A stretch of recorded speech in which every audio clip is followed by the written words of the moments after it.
Vamos sim. Tá gravando já. Beleza. Eu vou colocar aqui tela cheia. Vou só fechar a câmera aqui por enquanto, tá? Oi? Vou fechar a câmera aqui enquanto você apresenta.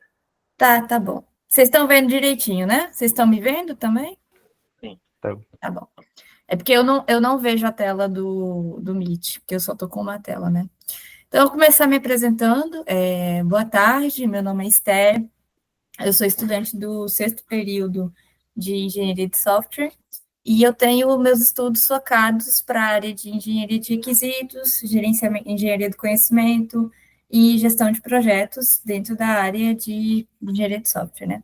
Hoje, a convite do Leonardo, eu vou falar sobre documentação, mas em específico é documentação, mas eu não gostei desse título, eu coloquei gerenciamento da informação em projetos. Por que a documentação é importante? E para tentar trazer vocês para esse contexto da documentação, eu quero que vocês pensem, vocês encomendaram um móvel na Amazon, qualquer tipo de móvel, um armário, uma bancada, uma mesinha de centro. Se vocês não tiverem um manual de instrução, vocês vão ter muita dificuldade para construir aquele imóvel, correto? Então, a documentação, esse manual de instrução, ele é um tipo de documentação do artefato que auxilia o usuário final a construir, a mexer naquele produto. Isso também serve para a gente na área de engenharia de software. Nós temos guias de usuários, nós temos documentos de requisitos, documentações técnicas e documentações de gestão do projeto de construção de software. Então, o objetivo de hoje é falar sobre a importância, o que são esses documentos, o que é a documentação dentro da engenharia de software, a importância disso e também as formas de documentação. O que é... Ixi, ficou cortado aqui. Deixa eu ver se... Não, vai ficar do mesmo jeito. O que é a documentação de software? A documentação, ela é o registro organizado e contínuo. Quero dar uma ênfase nessa palavra contínua, porque um software que ele está dentro do ciclo de desenvolvimento, a gente sabe que a última fase é a manutenção e evolução do software. Então, quando o software vai se atualizando, a documentação também tem que se atualizar. Ela não pode ser uma documentação estática, uma documentação morta. Ela tem que se atualizar junto. Então, eu dou uma ênfase nessa parte do contínuo, organizado e contínuo. Por que organizado? Porque não é qualquer tipo de documento que você vai produzir. Você não vai chegar, vamos supor, você está numa empresa e aí você vai construir um software para um banco. Você não vai colocar só, o software tal tem como objetivo registrar as transações bancárias dos clientes. Não é só isso que você vai fazer. Tem toda uma estrutura, toda uma hierarquia que tem que ser seguida dentro da documentação do software. Eu trouxe aqui 3 citações de pessoas da área de TI, não só da área de engenharia de software, mas que são referências. O principal, Ian Sommerville, ele é referência para a gente dentro da área de engenharia de software. Documentação é um meio fundamental de comunicação entre as pessoas envolvidas no processo de engenharia de software. Boas práticas de documentação não significam excesso de papel, significam escrever apenas o que é necessário e mantê-lo atualizado. A documentação é a cola que mantém os projetos coesos mesmo após mudanças de equipe, escopo ou ferramentas. Eu gostei muito dessa do Martin Fowler, porque é realmente toda a síntese de documentação. A documentação é aquilo que permite todo o conhecimento produzido durante o projeto ser acessado. Né? Na documentação que eu tenho arquivado tudo que foi feito durante esse projeto, desde seu início até suas alterações, os stakeholders que estavam envolvidos, é ali que eu vou acessar toda essa informação. Então, assim, ela realmente é essa cola, esse grude, é ela que une as pessoas, né, dentro do projeto. Por que documentar? Como eu falei antes, ela é esse cerne que permite, um dos pontos é esse cerne, né, que permite acessar as informações do projeto. A comunicação é eficiente entre os stakeholders, a documentação ela ajuda a ter um entendimento melhor do projeto, tanto que quando você vai produzir uma documentação, você não produz ela utilizando uma linguagem muito técnica, você produz ela para uma pessoa que é leiga entender o que está acontecendo, uma pessoa que, o filho do dono da empresa vai entender o que está acontecendo, o filho do dono da empresa que nunca mexeu em nada de programação tem que entender o que está acontecendo, né? Facilidade de manutenção e evolução. Softwares mudam, requisitos evoluem, pessoas saem da equipe. É igual a frase do Martin Fowler acontece, né? Falou, né? Quando você está você não está sempre na mesma empresa. E quando você sai de uma empresa, geralmente você sai de uma empresa para entrar em outra, né? Você pode acontecer de você entrar em um projeto que já está rodando. Eu não sei se você já tiver essa experiência, mas pode acontecer isso. E quando você entra num projeto que já está rodando e ele não tem documentação, ele não tem nada definido, é um completo caos. Você não sabe o que fazer, você não sabe o que aconteceu e você não sabe nem para onde ir e se fica, né, no local que você está. Então, a documentação, quando ela é bem produzida, ela é evoluída, ela é atualizada, ela é o que permite essa manutenção do software, né? Essa fácil manutenção do software. Redução de dependências do indivíduos. Se eu tenho ali um repositório, eu não tenho que ficar perguntando para alguém, para ciclano, para fulano, para beltrano, o que está acontecendo no projeto.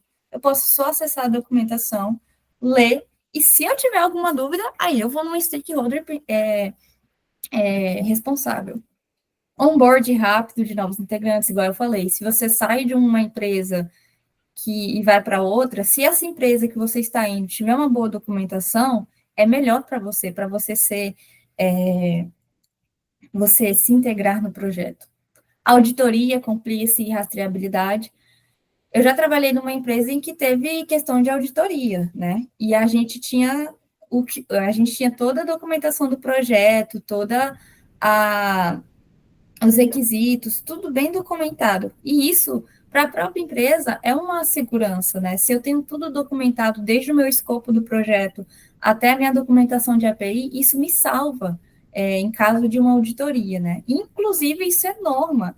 A ISO 25010 e a NBR ISO 12207 reforçam a obrigatoriedade da documentação. Então, não é só como eu posso dizer para vocês, não é só uma chatice Não recomendação, não. não é só uma chatice do recrutador, do PO, do PM, só para água. Isso é realmente uma obrigatoriedade. Então, já tem que ter um olhar mais atento a isso, né? Aprimoramento da qualidade. A documentação serve como base para a elaboração de testes, validação de requisitos e análise de impacto. Tanto que os testers, eles utilizam muito das histórias de usuários para criarem o seu plano de testes, né? As histórias de usuários que são criadas pelo PO ou pelo PM, ou não sei qual que é o modelo, né, que a pessoa vai estar utilizando. Mas as histórias de usuário é uma base para o QA, para o tester, criar o seu plano de testes. Então, olha aí mais uma vez a importância da documentação.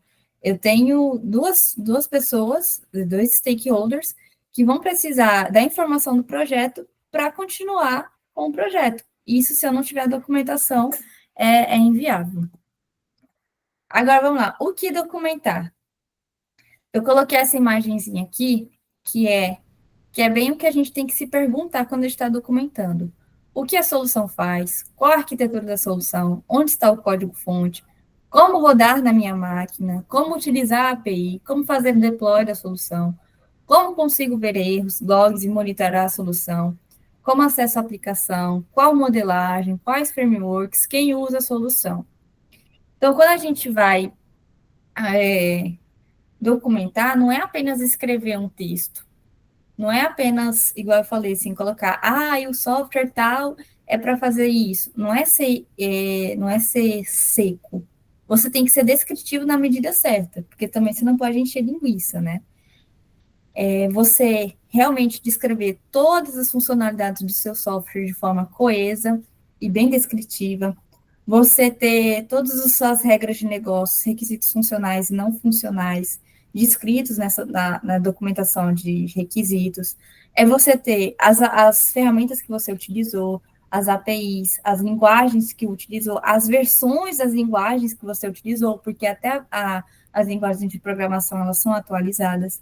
Então, a gente tem que ter tudo que foi envolvido no meu projeto, eu tenho que ter muito bem documentado. Volta à questão de que documentação não é só escrever um texto, não é encher linguiça também. Igual, vou voltar aqui na frase do, do Steve McConnell, eu não sei como é que fala o nome dele direito. Boas práticas de documentação não significam excesso de papel, significa escrever apenas o que é necessário e mantê-lo atualizado. Então, a gente tem que pegar tudo o que aconteceu, mas escrever de uma forma boa. Não é enrolando, não é sendo muito enxuto também. Tem que ter ali uma quantidade boa de descrição e vou colocar escassez. Tem que ter um equilíbrio ali nessa questão. E uma técnica que a gente, quem trabalha com documentação, eu mexo muito com documentação, inclusive no meu projeto de pesquisa, quem faz as documentações do software que a gente está criando sou eu. Eu e o André, mas o André está mais na parte de testes, né? Há umas perguntas que a gente tem que se fazer. É igual o rapaz aqui que está com um cafezinho na mão, o notebook, a gente tem que se perguntar, primeiro, o que que o meu software quer solucionar? Primeira coisa que a gente tem que se perguntar. O que que ele vai solucionar? Para quem ele vai resolver isso? Quais são as funcionalidades que ele tem que ter? E quais são as regras de negócio que eu preciso implementar nisso? E aí a gente começa a aprofundar. Que requisitos ele vai ter que, funcionais e não funcionais eu preciso, de acordo com a minha regra de negócio? E aí a gente vai destrinchando e cada vez indo mais a profundo nas perguntas. Então a gente começa vamos dizer assim, num todo e vai criando um filtro, né? Até chegar nas partes mais técnicas. Então eu vou para a área de negócio, o que que o meu software quer resolver? Para quem que ele quer resolver? Quais as funcionalidades ele precisa, quais são as regras de negócio, essas regras de negócio, de acordo com essas regras de negócio, na verdade, como que eu preciso, quais são os requisitos funcionais e os não funcionais dele.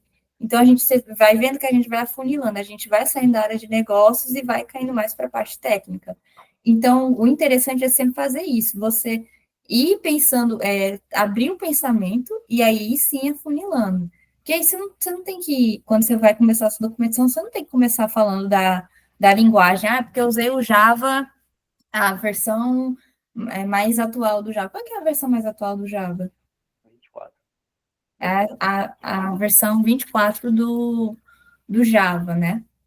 Então, você não vai começar falando isso, sendo que você não tem nem os requisitos básicos do seu projeto. Você vai começar realmente destrinchando o negócio do seu projeto.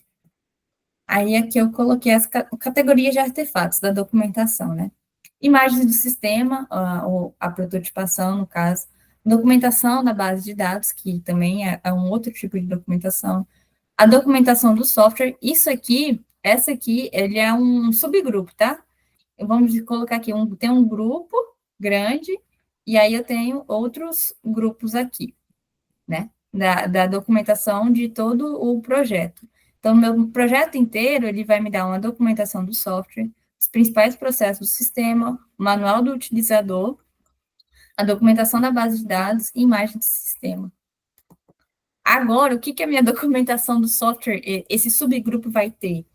Análise de requisitos funcionais e não funcionais, a arquitetura do software, os modelos estruturais, os casos de uso e classe, modelos comportamentais e descrição de regras de negócio. E a minha documentação da base de dados, que essas duas são as mais técnicas, eu estou falando mais da parte técnica aqui. Eu tenho o modelo lógico dele, eu tenho um modelo conceitual das entidades principais, descrição dos procedures, funções, triggers e views, e eu tenho o dicionário de dados. Então, da minha documentação, eu não vou falar da parte de prototipação e nem do manual do utilizador e nem dos principais processos, porque essa parte ela é mais de negócio, eu quero dar uma ênfase mais na parte técnica aqui, nas documentações técnicas, né, no caso. Eu tenho, no meu projeto todo, ele produz essas documentações todas, e as técnicas seriam as documentações do software e a documentação da base de dados, que são subgrupos que possuem esses tipos de documentações e esses aqui. Vocês estão entendendo até agora? Eu estou indo muito rápido, preciso desacelerar. Eu tô entendendo. Tranquilo, Esther. Beleza. Esther. Se eu estiver falando muito rápido, vocês falam, porque às vezes a cabeça, a boca não acompanha a cabeça falando, pensando. Aqui eu vou falar a categoria de artefatos. Um artefato, eu acho que eu esqueci de mencionar isso. Um artefato dentro da área de engenharia de software é tudo que é produzido em relação a ele. Então, quando a gente fala de documentação, ela também é um artefato a ser produzido.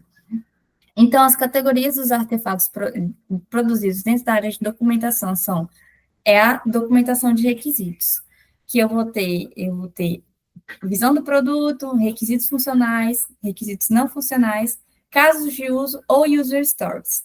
Eu vou falar mais para frente desses dois, casos de uso e user stories. O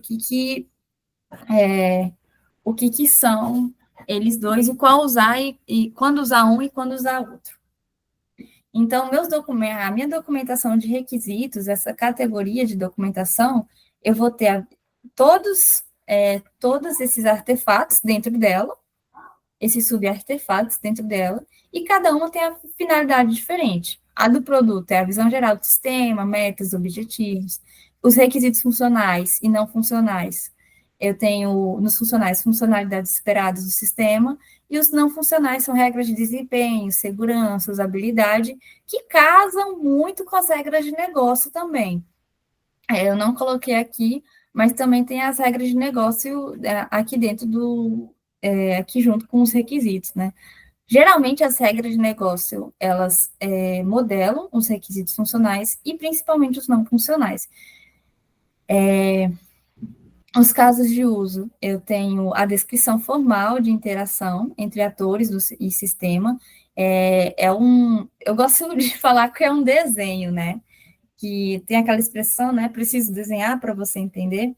Como a nossa área é uma área muito abstrata e é difícil de se entender se a gente não tiver os recursos de imagem, né, os recursos de visuais, criou-se essa modelagem, esse tipo de UML, né, chamado casos de uso, que é um desenho das interações do sistema. É feio falar desenho, se tiver algum engenheiro de software que trabalha com isso, vai falar que é feio, mas eu uso como desenho para ficar mais didático, né? Ele fica como se fosse tipo um diagrama ali, né?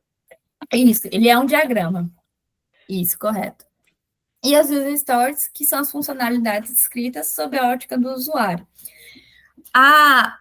As user stories, elas são muito utilizadas em metodologias ágeis, em que eu tenho um projeto que ele pode estar em constante, pode sofrer muitas alterações.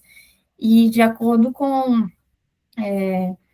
e é muito volátil, né, produzir esse tipo de projeto. Então, quando a gente usa as user stories, fica mais simples de entender os requisitos, as funcionalidades e tudo mais. Então, a gente usa mais ela dentro desse âmbito.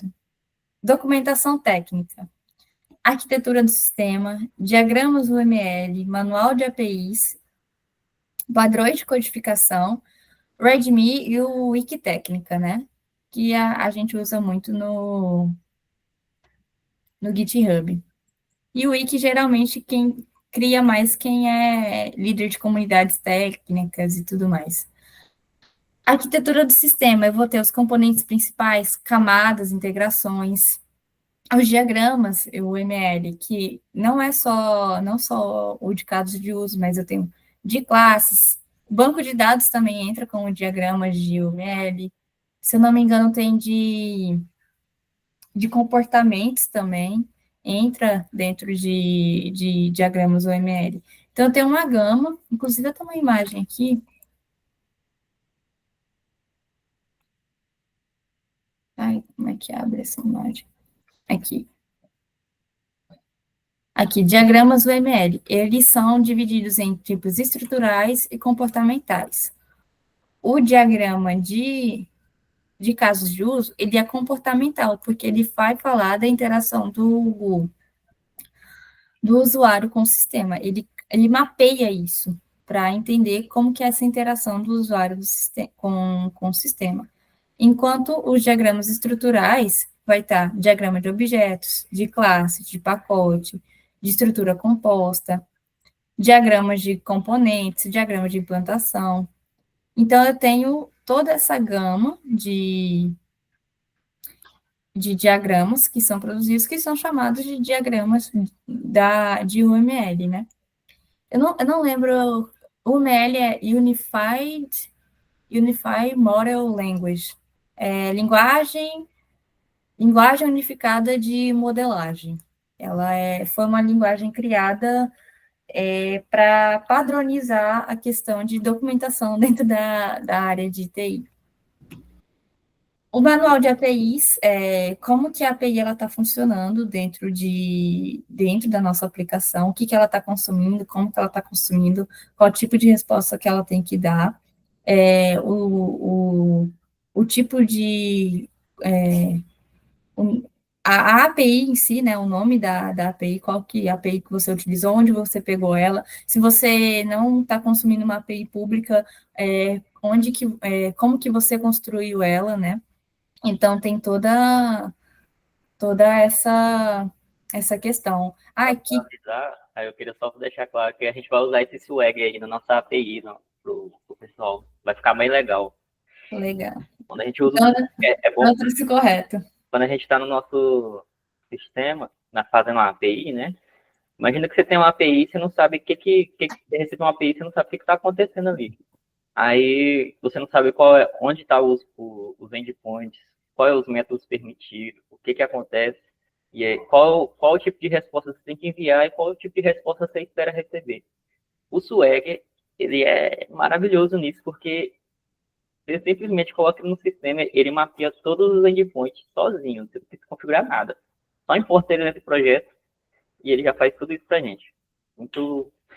Queria, assim, achar esse cara que fez esse swag e dar um beijo na testa dele.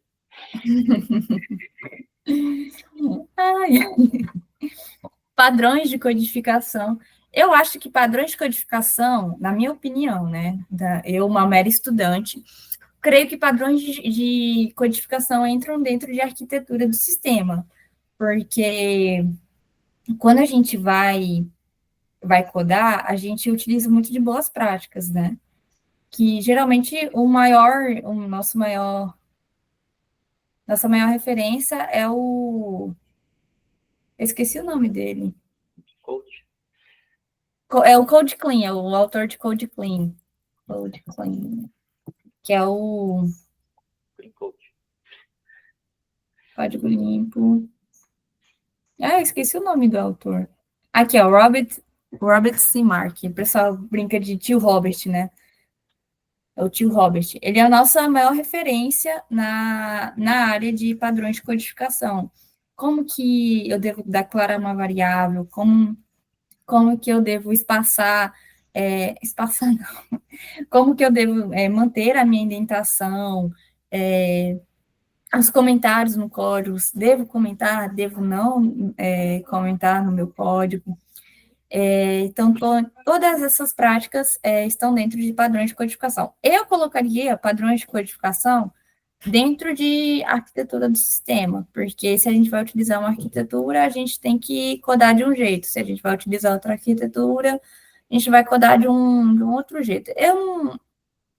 Mas é só uma mera, como posso dizer, uma mera opinião minha, porque, por exemplo, quando você vai usar monolito, você programa de um jeito, você utiliza uma arquitetura de um jeito, então você programa de um jeito. Agora, quando você vai usar microserviços, você programa de outro jeito. Claro, você vai utilizar as boas práticas de nomeação e tudo mais, de estilo, mas você vai ter que programar de um jeito. Um monolito, você não precisa criar vários arquivos, vários deploys, diferente de um monolito, né, no caso. E A experiência lá do meu estágio, porque lá o arquiteto de lá da empresa, ele pega mesmo no pé sobre essa questão de nomeação, por exemplo. Por exemplo, quando a gente vai criar uma classe, no Java todo mundo sabe, né? A primeira letra é maiúscula de cada palavra. sim. Quando você vai quando você vai definir o endpoint, todas as letras minúsculas e separa as palavras por hífen, porque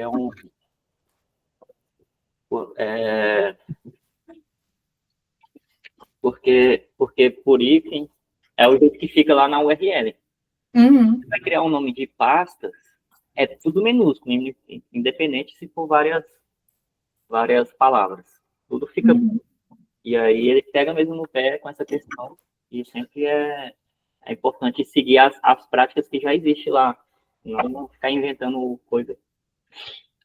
Não querer inventar moda, né? E quando a gente vai, tipo assim, lá tem a definição de arquitetura de alguns arquivos, né? Por exemplo, lá a gente separa o que é a entidade, o que é o repositório, o que é um service e o que é um controle. Então, quando você está criando alguma coisa que é uma entidade, por exemplo, produto, a entidade chama produto. Quando você vai criar um endpoint o controller, aí vai ficar produto controller. Aí produto repository.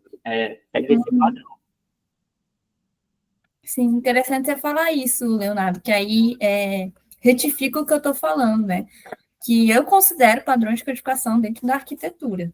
Não considero separado. Eu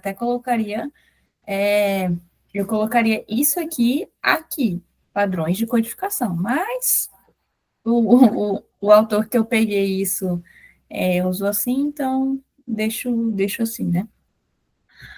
Redmi MT, que é o famosinho no GitHub, e o Wikitécnicas, né?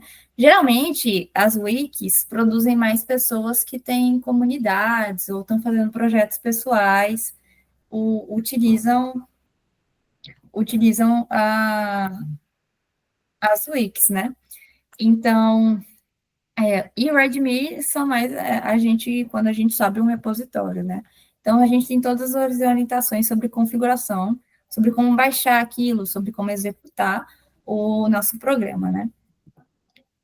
Aqui tem as documentações de projeto e gestão. Eu trouxe para questão de curiosidade mesmo, porque às vezes o meu foco aqui é técnico, mas quando a gente fala de documentação, não tem como fugir de gestão e projeto. A gente tem um plano do projeto que vai ter os cronogramas, os recursos, as entregas previstas, a matriz de risco. Quando eu estava começando a produzir a minha pesquisa, eu cheguei a fazer uma matriz de risco, que é a FEMEA, que a gente coloca como Failure Mode, Effect and Action, né? Que é modos de falha, os efeitos e as ações que a gente tem que fazer sobre isso, né? Então, quando a gente está começando muito antes da gente começar a codar, tem toda uma análise se aquele software é viável, se ele pode entrar para o mercado, se ele tem utilidade dentro do mercado, se tem recursos técnicos para criar ele. Então é feita essa matriz de risco, né, dentro dele, o que pode acontecer de ruim no projeto, que aí a empresa vai ter que falar, não vamos poder continuar com esse projeto, né? Então, tem toda uma análise antes disso, porque a gente sempre, é igual o professor Tales fala, né? Nós estamos aqui para ser engenheiros, então a gente tem que pensar além do código. E eu percebo que poucas pessoas estão preocupadas a pensar além do código, a pensar na análise por trás dele, na atualização dele, na utilidade dele. E então, mas a gente tem que ter um olhar isso, porque nem tudo é só código. E código igual a gente teve na palestra lá com a Super Squad, código está virando um commodity. Então, com a ascensão das IAs, né? Não que vai substituir, não estou falando isso. Mas tá além do... acho que as nossas skills têm que ir além do código. E isso que vai fazer o diferencial da gente, né? Eu sou muito fã do Felipe Deschamps, né? Quem não conhece é da nossa área. E ele falou para mim como que ele conseguiu fazer. Ele fez um vídeo falando sobre como ele conseguiu fazer um dos repositórios dele ser um dos mais acessados. Ele pegou simplesmente uma biblioteca lá que o pessoal tem dificuldade de usar e configurar, e ele fez. Só porque isso já existia. A questão é que ele pegou esse repositório e ele documentou todo passo a passo, 100%, assim, que o repositório dele virou referência para esse tipo, para acessar aquela biblioteca. Aí, esse repositório dele é um dos que tem mais estrelas, assim, do GitHub. É impressionante. Interessante, nossa, que legal. Interessante. Até eu queria te perguntar, só porque eu queria que você respondesse mais depois no final, não sei se vai falar ainda disso. É tipo assim, para nós devs, se você consegue recomendar qual a documentação a gente focar para os projetos pessoais, porque de uma empresa, a gente geralmente, enquanto está estudando, faz os nossos projetos sozinho, né? Então não dá para focar tanto assim em documentação, fazendo esse tanto de documentação, sendo que a gente é só uma pessoa só. E aí acaba que não sai nada. Mas ainda assim é importante, porque igual eu fiz um projeto uma vez, quando eu estava começando a estudar Spring, e aí eu não sabia nada sobre codificação, só estava lá, fazendo, seguindo as aulas e fazendo. Mas aí eu fui lá pegar no meu projeto hoje, por exemplo, eu não entendo nada do que eu fiz. Não sei o que aconteceu ali, o que está fazendo. É aquela história, né? Quando eu escrevi esse código, só Deus e eu sabia. Hoje só Deus sabe. Exatamente. É interessante você perguntar isso. Como uma pessoa que também faz parte de vários projetos na faculdade, eu vejo que uma coisa que os professores nos enchem muito o saco é a documentação de requisitos. Então, assim, uma dica que eu daria para você que quer ir para a área de programação, quer seguir a área de programação, igual eu estava falando antes, não vai ser só a programação que vai te dar não é só as suas técnicas de programação que vão te permitir essa vaga, né? Mas também o seu olhar sobre a construção da sua aplicação. Se você mostra que você só tem um olhar técnico, muitas vezes mostra que você é muito nichado, entende? Eu não sou nenhuma recrutadora, nem nada disso, mas é algo que eu vejo pelos meus próprios colegas de faculdade, né? Às vezes eu estou falando com um colega sobre um projeto dele e eu vejo que ele não consegue explicar o projeto dele, porque nem ele direito sabe como é que ele fez aquilo, né? E não tem documentado e aí ele não sabe contar muito bem a história, né? Então, assim, eu digo que vai ser mais a sua, como reforçando, né? Não vai ser o você saber programar, que só o saber programar que vai te colocar na vaga de dev, mas também a sua visão sobre o seu projeto, por que você teve aquela ideia, como que você construiu essa ideia, por que você usou aquelas ferramentas. Então, um documento que eu acho que seria legal, muito legal, vocês produzirem, vocês que estão na área querendo ir para a área de programação, eu quero ir para outra área, graças a Deus, não quero ir para programação. Seria um documento de requisitos simples, com o escopo do projeto de vocês, as funcionalidades, os requisitos funcionais e não funcionais, regras de negócio. Se você estiver mexendo, vamos supor, eu fiz um projeto para uma empresa, eu fiz um freelancer para uma empresa. Pega as regras de negócio da empresa, entendeu? Pega as regras de negócio e coloca. E aí você fazer todo esse documento dos requisitos, faz um diagrama de casos de uso, que não é complicado, e colocar os casos de uso é chato, gente. Documentação, eu não estou falando aqui que documentação é a coisa mais linda, mais agradável de se fazer. É chato. Tem dia que eu não tô morta, mas tem que fazer documentação. Vou fazer o quê, né? Mas eu sei que dá importância disso. Então, se você chega, às vezes, numa vaga, eu quero ir para uma vaga de Dev Júnior, e aí você mostra que você não, que você tem todo esse conhecimento na área de criação de um software. Eu sei que criar um software não é só programar. Eu sei que é identificar os requisitos, eu sei que é analisar eles, eu sei que eu tenho que ter uma documentação, eu sei. Então, assim, além dos conhecimentos técnicos, você mostrar que você também tem um conhecimento de gestão ali, um conhecimento como eu posso dizer, um conhecimento do processo como um todo.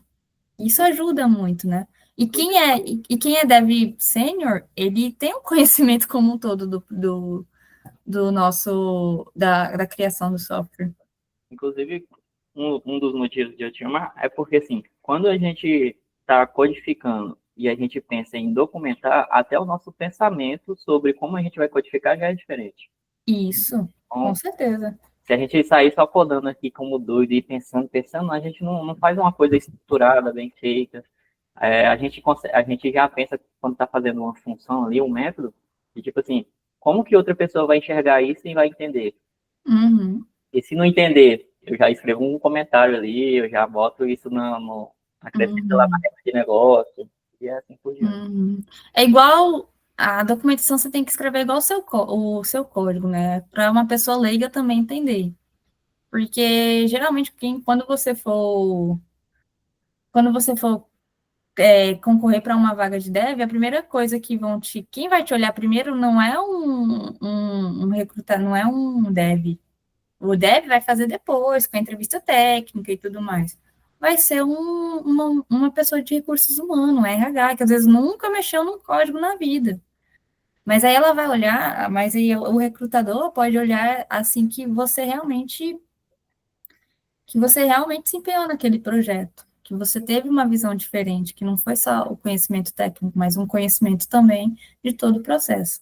Então, o que eu digo em toda essa síntese em síntese, tudo isso que eu falei um documento muito bom seria um documento de requisitos. Eu acho que eu tenho um template aqui, vou ver se eu acho ele. Só um minutinho aqui que o meu.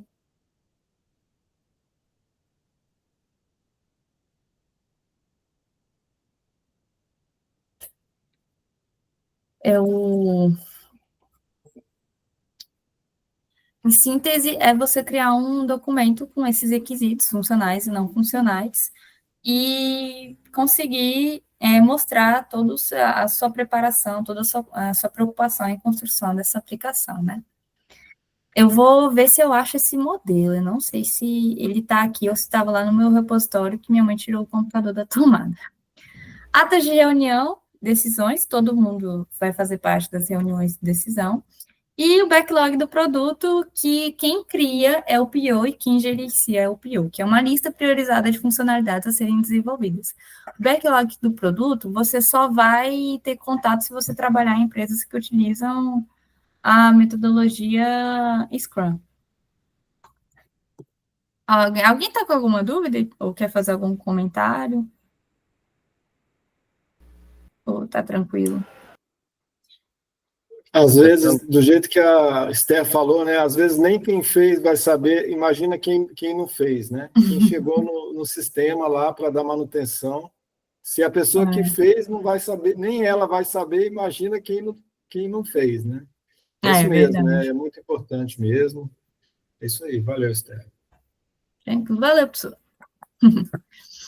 Vamos lá. Casos de uso versus user stories. Qual usar? Ambos são formas de documentação sobre o comportamento do usuário no sistema. Só que casos de uso, empresas que utilizam modelos tradicionais de gestão de projetos usam casos de uso. E os stories são mais utilizados em metodologias ágeis, como o Scrum, que quem vai criar é o PO, que vai pegar todos os requisitos que foram elencados com o stakeholder, e aí ele vai pegar, vai ler aqueles requisitos, e a partir daqueles requisitos ele vai criar todas as user stories, né? Eu vou falar primeiro dos casos de uso. Ele é uma modelagem, o ML, né? Ela é universal, então, se você vai trabalhar em uma empresa aqui no Brasil, ou uma empresa lá na gringa que utiliza um modelo tradicional, você vai ter contato com isso. Um caso de uso é uma descrição textual estruturada de como um usuário interage com o sistema para atingir um determinado objetivo. Ele representa um cenário completo de interação, incluindo fluxos principais e alternativos. Então, quais são os principais elementos que eu tenho num caso de uso?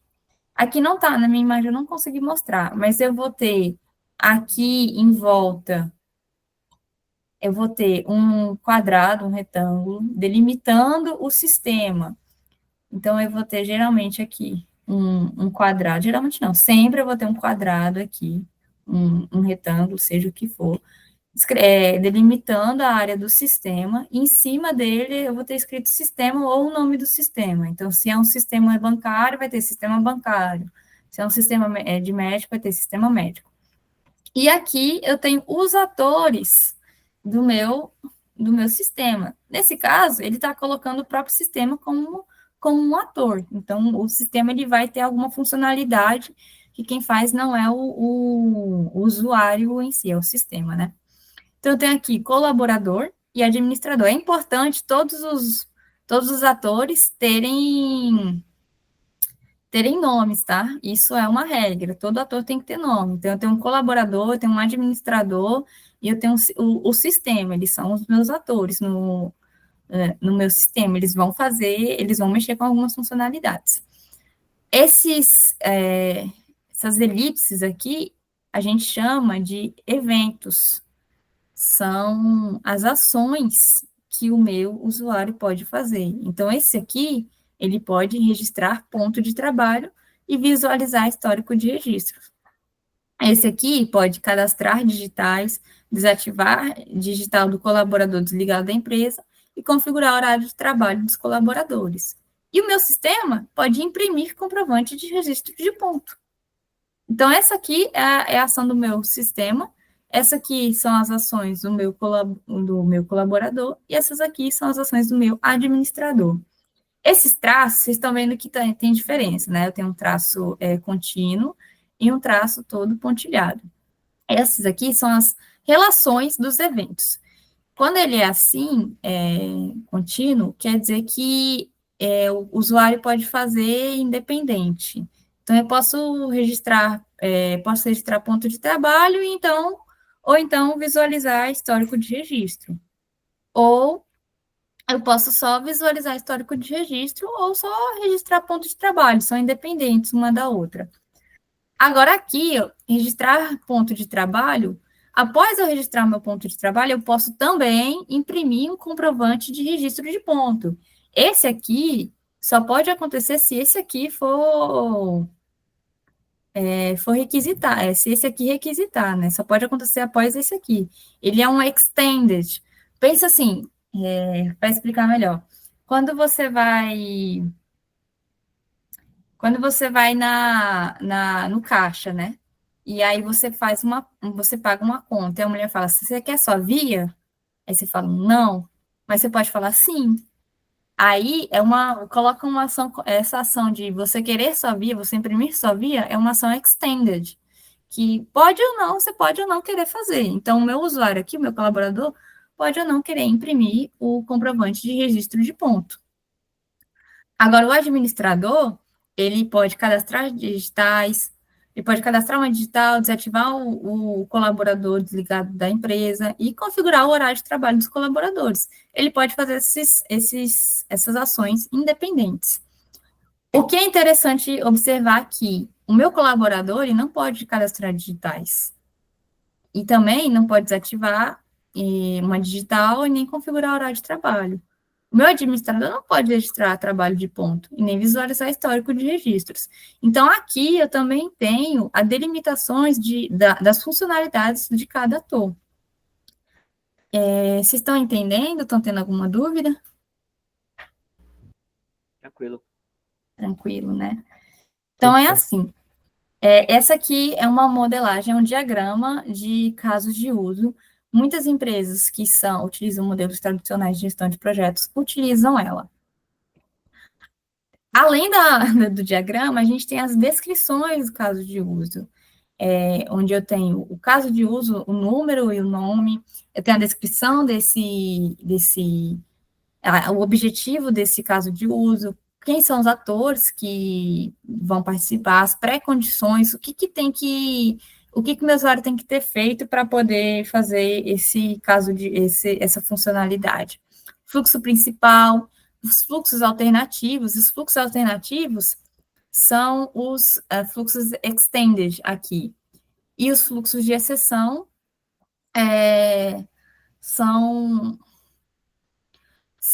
que, tipo, o que pode, por exemplo, o usuário pode errar a senha, o usuário pode esquecer um campo, então são fluxos em que o usuário pode esquecer, um erro do usuário pode acontecer, né?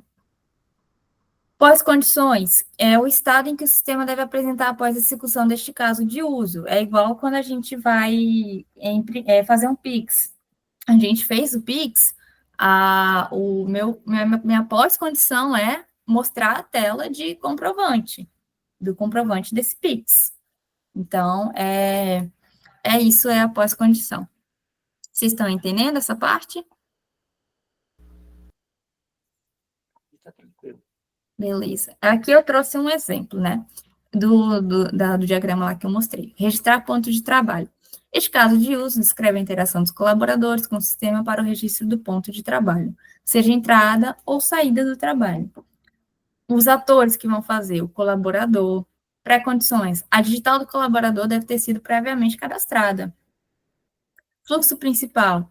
O usuário seleciona a opção de registro de ponto, o sistema solicita que o usuário aproxime a digital do polegar, aproxima a sua digital, identifica a digital da base. Aí aqui, ó, FE01.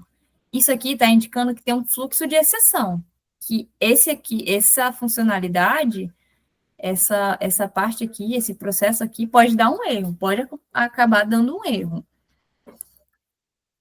O sistema exibe uma mensagem de sucesso, registro concluído, o sistema pergunta se o usuário deseja imprimir, comprovante, apresentando sim ou não.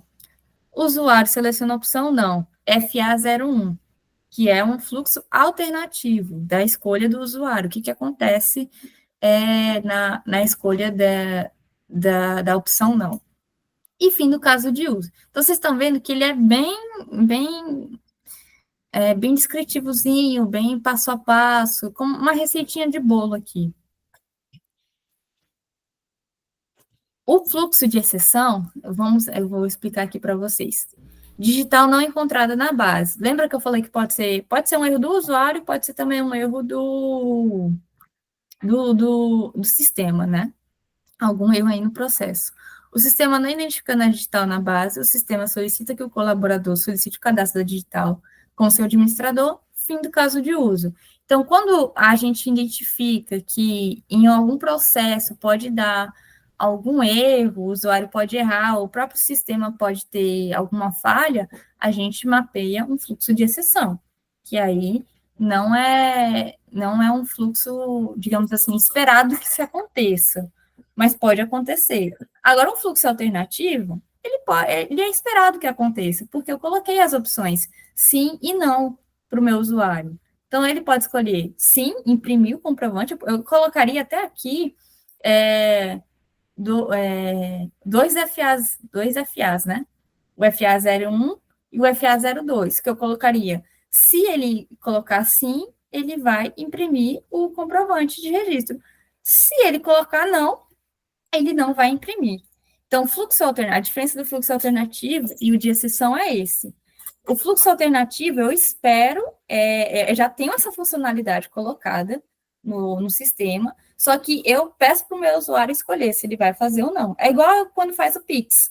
Quando a gente faz o Pix, tem lá a escolha, compartilhar comprovante. Você pode escolher não compartilhar o comprovante, mas você pode escolher compartilhar o comprovante. Então, o sistema bancário já tem isso mapeado nos fluxos alternativos dele. Escolher, compartilhar o comprovante, escolher não compartilhar o comprovante. Agora, se você não tem vamos supor, você quer habilitar a Face ID, no caso no iPhone, né? Mas você não tem ela cadastrada no seu iPhone, é um erro seu, é um fluxo de exceção, não é do controle do sistema isso. Então, é um fluxo de exceção, é um erro do usuário ou do processo em si, né? No caso aqui, foi um erro de processo, porque o colaborador não tinha o colaborador pode não ter a digital cadastrada na base de dados. É um erro no processo. Às vezes, o cara entrou e o RH não coletou a digital dele, né? Então, estão entendendo aqui com o exemplo? Sim, sim. Eu não sou Ótimo. parado, porque depois da matéria da Valéria, não entender isso aí fica complicado. Ela me soca, né? Pois é. Só responder aqui. Agora, os casos de uso. As histórias, perdão. A gente está falando de casos de uso. Elas são descrições simples em linguagem natural de uma funcionalidade do ponto de vista do usuário. Elas são incrementais, negociáveis e testáveis, fazendo parte da base de documentações e metodologias ágeis como Scrum e XP. Essa XP, eu nunca conheci alguém que trabalhasse nessa metodologia. Eu não sei se vocês conhecem. Nunca conheci, não.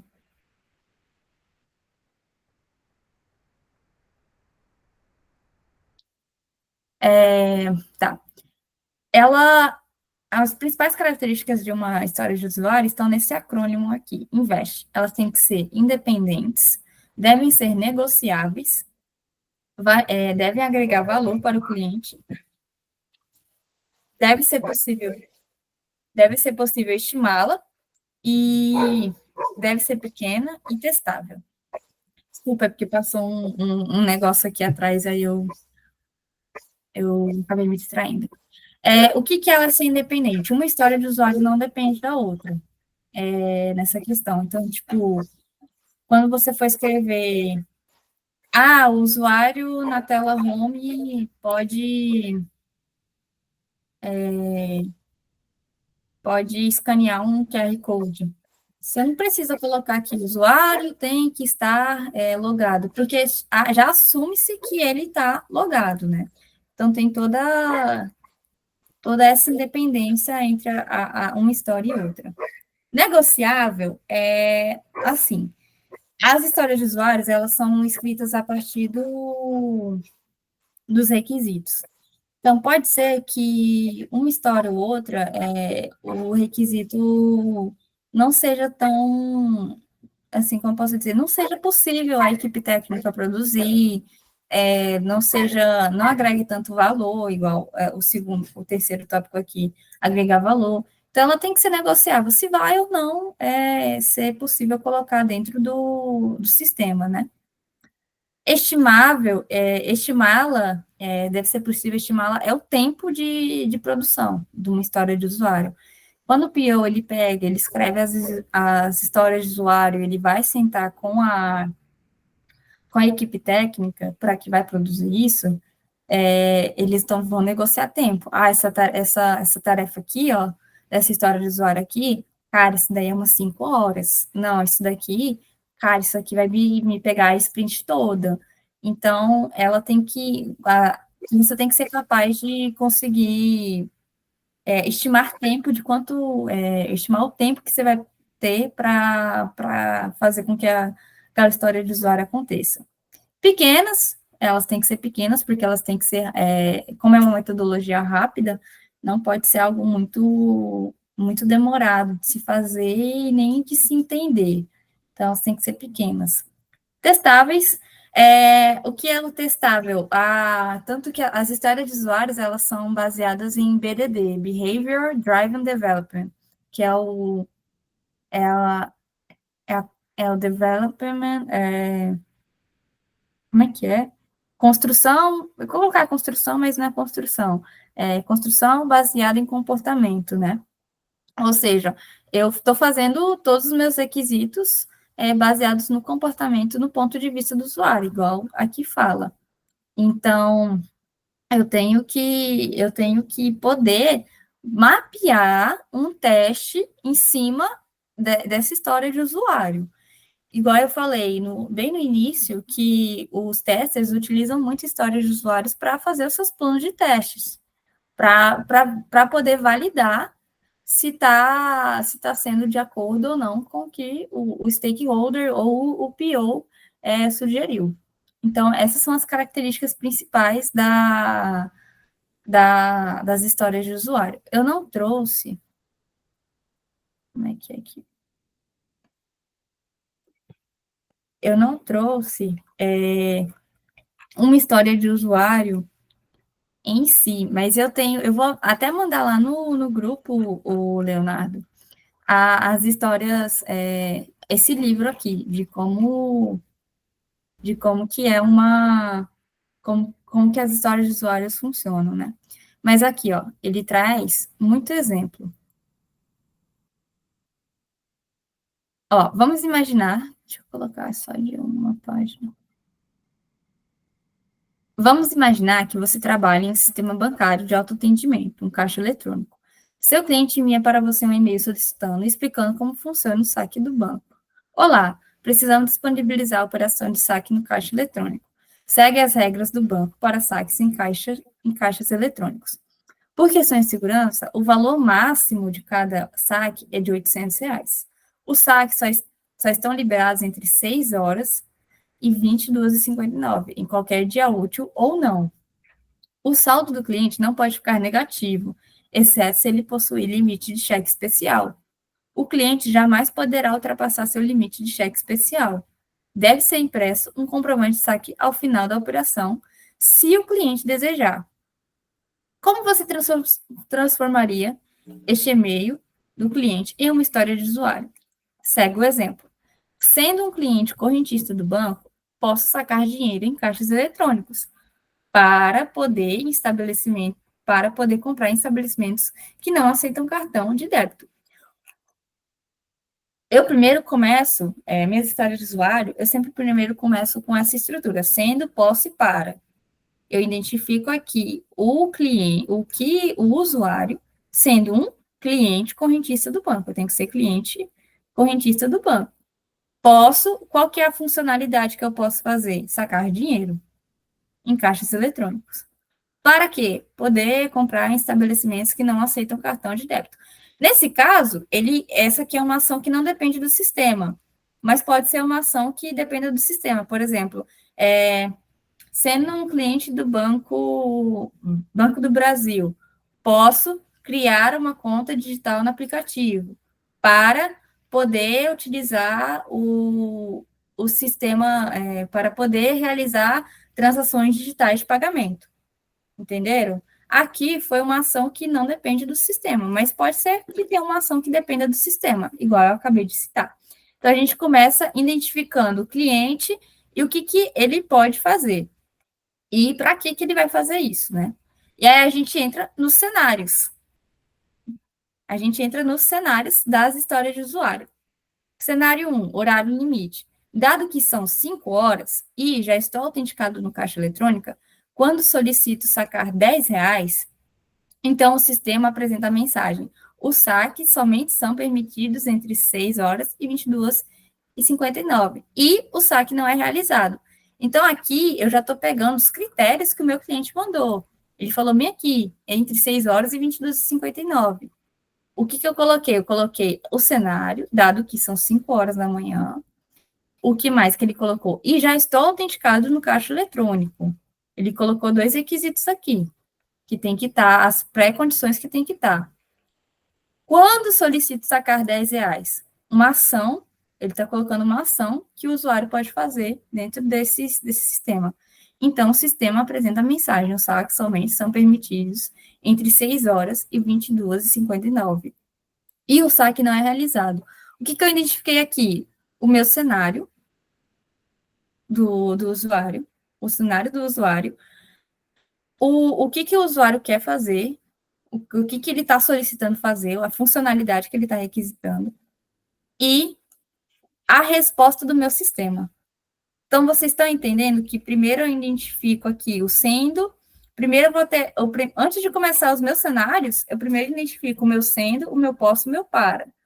O meu ator, a minha funcionalidade e o para que ele vai fazer isso. Depois eu entro nos cenários de acordo com os critérios. Agora vamos para o cenário 2. Valor máximo de saque. Dado que a hora atual está entre 6 horas e 22h59 e já estou autenticada no caixa eletrônico, quando solicito sacar R$1.000, então o sistema apresenta a mensagem: o valor de um único saque no caixa eletrônico está limitado a R$800. E o saque não é realizado. Mais uma vez, eu identifiquei o cenário onde o meu cliente está, eu identifiquei a funcionalidade dele e a resposta do usuário. Vocês estão vendo que isso tudo está sendo na visão do usuário, e é muito mais simples, a linguagem também. Qualquer pessoa que lê isso vai entender. Se minha mãe lê isso, ela vai entender. Se minha irmãzinha, que tem 12 anos, lê isso, ela vai entender. Então, ela é uma linguagem muito mais simples e muito mais rápida de se fazer do que um caso de uso. Gente, alguém está com alguma dúvida? Ou não? Alguém quer fazer algum comentário? Eu já finalizei aqui. Eu vou pegar, na verdade, um modelo que eu sempre uso. Deixa eu ver se eu tenho aqui. Eu não sei se eu vou ter aqui. Não, aqui não vai ter. Também não. Aqui. Um modelo de documento que, igual o Leonardo pediu, um modelo de documento para que a gente pode utilizar, que quem está querendo criar um projeto pessoal pode utilizar para poder fazer. Então, aqui, ó, isso aqui foi um projeto de uma disciplina minha, de IHC, Interação Humano-Computador, que eu fiz com o professor Silvano, que era um aplicativo. Aqui eu identifiquei o nome do meu sistema e o que é o meu documento de especificação de requisitos de software. E o meu nome, que fui eu que criei. Aí aqui eu tenho a introdução. O presente documento tem como finalidade especificação de requisitos de software para um aplicativo de delivery de comida, sendo assim, nele serão abordados os motivos que levaram ao desenvolvimento, o objetivo desse sistema, apresentando suas funcionalidades juntamente com os requisitos elicitados durante as entrevistas com o cliente. O contexto de onde saiu a minha ideia, o objetivo dela, os requisitos funcionais. Então, o aplicativo deve permitir o login do usuário com as credenciais de acesso. O aplicativo deve permitir o login do usuário com a sua conta Google. Então, eu elenquei todos os requisitos funcionais, os requisitos não funcionais, o sistema deve responder de forma rápida, a interação não pode superar 7 segundos, o sistema deve gerar backups diários, as regras de negócio que eu criei, porque tinha que criar, o professor pediu para criar todo um modelo, as regras de negócio, então eu peguei e fui me baseando em outros aplicativos de delivery que já tinham, e fui criando minhas regras de negócio aqui. Não é uma documentação complicada, eu não cheguei, nesse caso aqui, a criar casos de uso e nem a fazer diagrama UML, porque eu não tive tempo, porque eu estava pegando outras disciplinas. Mas esse modelo aqui que eu uso é, inclusive, um modelo que uma professora da Católica disponibilizou para a gente quando eu estava no primeiro período, e eu sempre uso ele, porque sempre deu certo nos meus projetos. Mas no que eu acho que ele vai estar bem aqui, ó. Deixa eu acessar ele e baixar e mandar para vocês. Deixa eu ver bem aqui, vai ser um dos últimos tarefas. Então, plano de melhoria, trabalho final.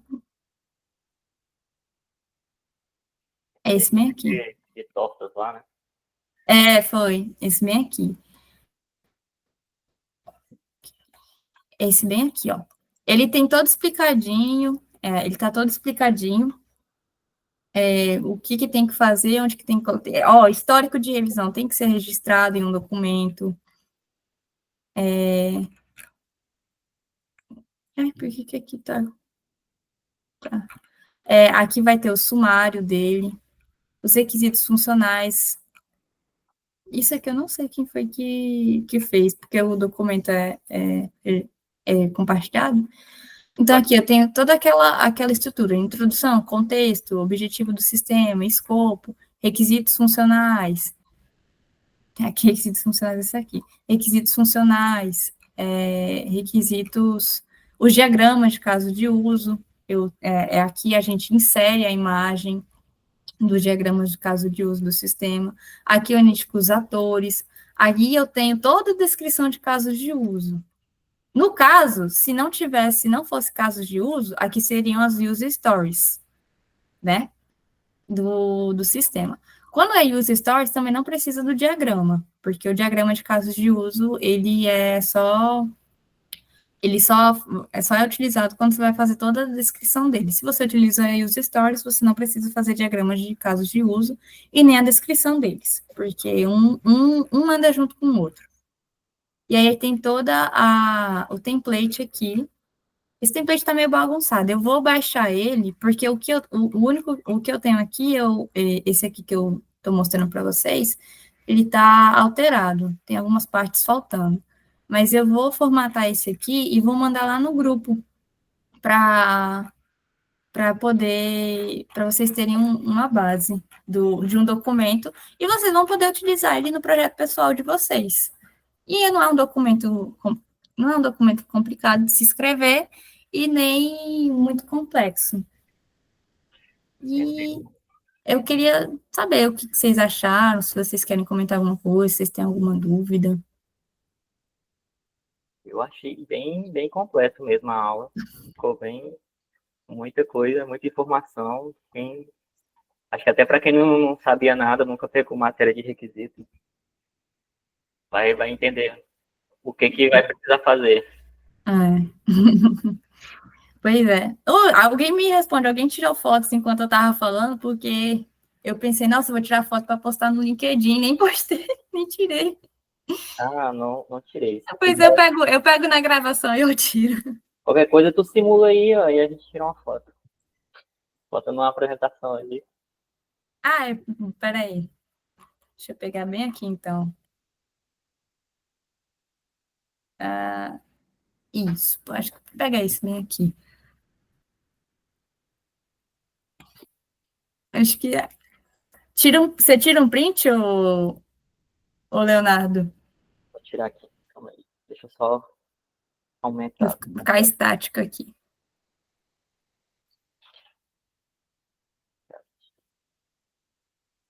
Pronto. Valeu. Só para o LinkedIn. Eu vou mandar esse material para vocês, eu vou baixar ele e vou mandar para vocês. Inclusive, eu coloquei as referências bibliográficas aqui para quando vocês quiserem acessar, realmente estudar mais a profundo essa área. Inclusive, deixa eu mostrar para vocês. Se vocês tiverem interesse, eu posso compartilhar com vocês o meu Notion, com as minhas anotações quando eu tive a disciplina de engenharia de requisitos. Então, eu tenho aqui tudo, a bibliografia, referência, links que eu usei das aulas e tudo. Tem até uns livros aqui, que são livros online. Eu tenho aqui os slides da professora, né? de quando a gente tinha aula com ela. Aí aqui tem toda a explicação do que é engenharia de requisitos, tudo mais, porque, querendo ou não, a parte da documentação, ela é muito dentro da engenharia de requisitos, né? E a engenharia de requisitos, ela é a ciência que estuda toda essa parte da gente entender o problema do nosso cliente, elencar isso de forma técnica, né, descrever isso de forma técnica, documentar e passar para o time de desenvolvimento. Aí eu queria saber, se vocês tiverem interesse, eu posso publicar esse Notion também e mandar o link para vocês, se vocês tiverem interesse. Eu não sei qual o pessoal vai ver. Eu tenho também minhas anotações, né? Aí geralmente eu anoto ela, mas acho que a sua ia estar até mais organizada. Se for publicar, teria que ser essa aí, ó. Tá bom. Não, eu vou mandar então, mas eu sempre estou atualizando isso aqui, porque como é minha área de estudo, né? Igual eu falei, eu sempre estou focada nessa área, e também em gestão de projetos, eu sempre estou publicando, colocando mais coisa aqui. Só É, parar aqui a pode gravação. falar. Ah, tá. Eu creio que é isso. Se vocês tiverem alguma dúvida, ou posteriormente tiverem dúvida também, vocês pode perguntar lá no grupo e me marcar, que aí na hora que eu ler, eu respondo, porque eu demoro a ler as mensagens. E eu creio que é isso, espero que vocês realmente tenham gostado, que vocês tenham aprendido alguma coisa, e que eu tenha colaborado aqui com o curso para vocês. Eu só tenho a agradecer, porque, assim, eu sei que não é, que o pessoal